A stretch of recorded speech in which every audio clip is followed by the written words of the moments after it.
and welcome back to my channel. Today I am going to tell you guys how to manage your money. This is a big thing, a big part of life, I feel like, in today's economy. I feel like that's such a weird thing to say. I feel like everybody's always like, in today's economy, everything's just bad. Okay, just my opinion.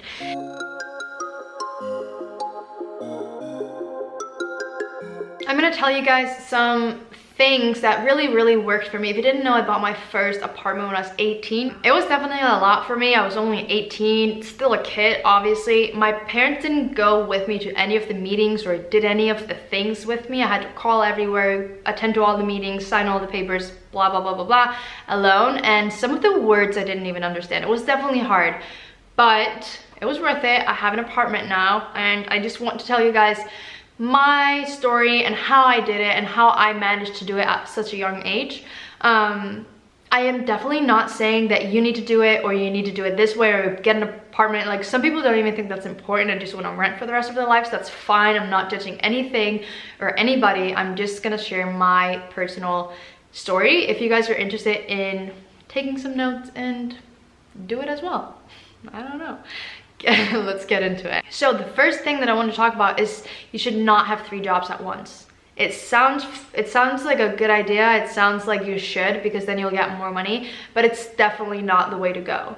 You'll just end up paying more taxes and more money towards the government than you're actually getting yourself if you just be picking up more shifts from one restaurant or one place that you're working at. And at some places, if you work over like your limit or whatever, you can get even more money per hour or more paid per hour.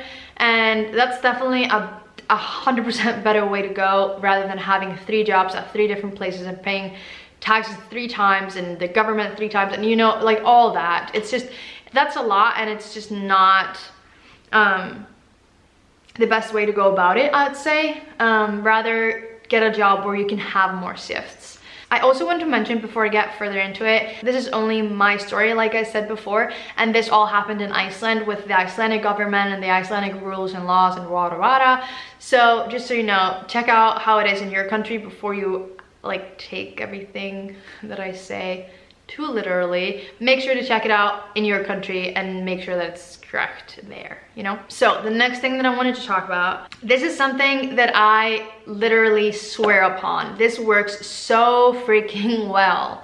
Only allow yourself to spend an X amount of money per week, because it's really easy to just, you know, $10 there, $4 here, coffee, new shoes, you know, it's just little things that really count to the big things, because you spend the biggest part of your money you're spending on the little things. You know, just a cup of coffee every day, that actually really adds up. So what I recommend doing is only allow yourself to spend an X amount of money per week, and definitely before you know at all what you're spending per week, challenge yourself to be like, all right, I'm just gonna spend this much and see how it goes. Because I'm telling you, you will be surprised how much money you actually spend per week.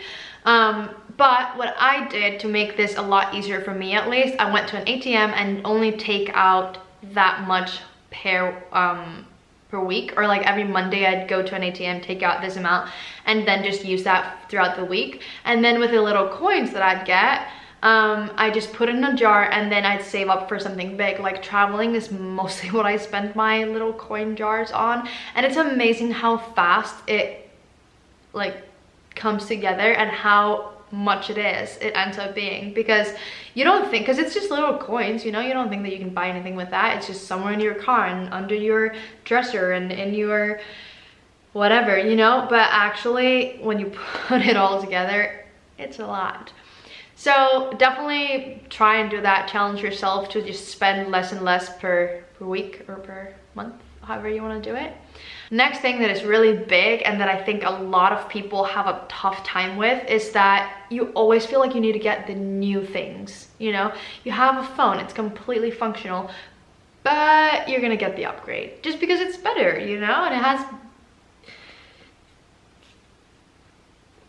more apps. I don't know what they have, but you don't really need a new phone if you have a full functional phone, you know.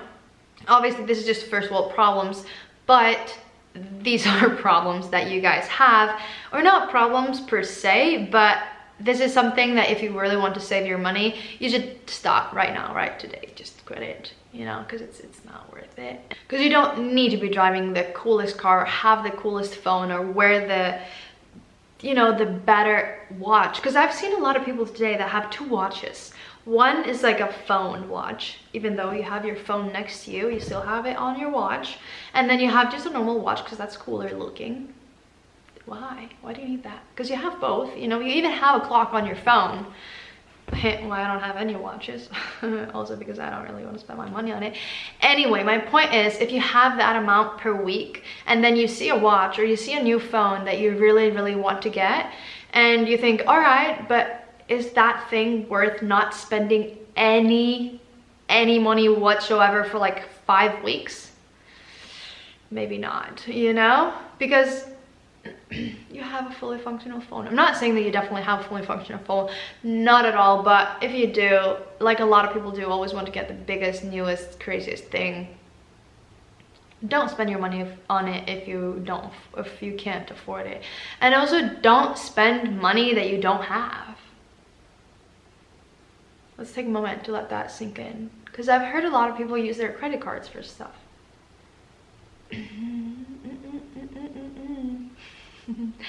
No. Next thing kind of holds hands with the thing that I said previously, but it's use your money for the big things. Like, only you spend your money for the big things if you've thought about it for a while. You know, you've been saving up for it, you've been, you know, not buying that piece of candy or not going to the movies because you really want that jacket. Is that jacket worth it? Do you really want it that bad? You know what I mean?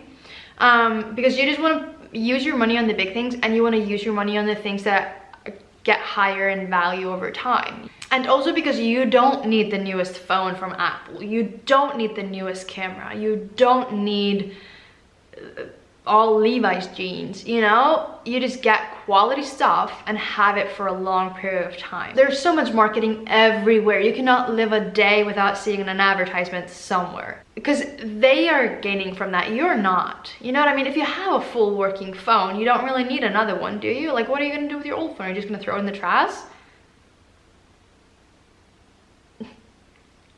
A fully working phone while you're saving up, you know what I mean?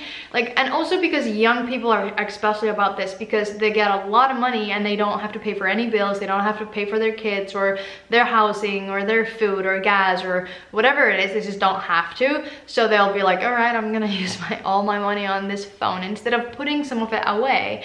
And like what I talked about earlier, I only use an X amount of money per week so that I could put the entire rest of my money towards saving. And it really helped so much, because it was huge amounts, you know? And I also learned to really value everything that I bought for myself. The last but not least, about buying an apartment or a house, if that's what you're like saving up for, you should really, and also think if you're buying a car, even though buying a car is maybe not quite the same because it doesn't really go high up in value at all, but buy an apartment, you need to know the market. That's just, you really need to know the market, and you need to know if that apartment that you're buying is going to go up in value. Where is it located, you know? Are you going to be able to sell it for a lot, or is that neighborhood just going down? You really need to know the market, and you really need to know if there's a major damage towards the building or whatever the apartment or house is in, because that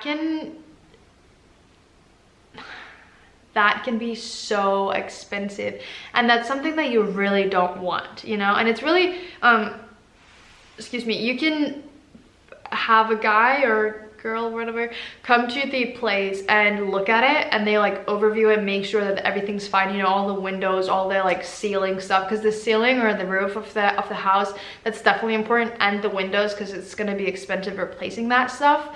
But also make sure to buy an apartment that kind of nobody wants, but there's no major damage to it, you know what I mean?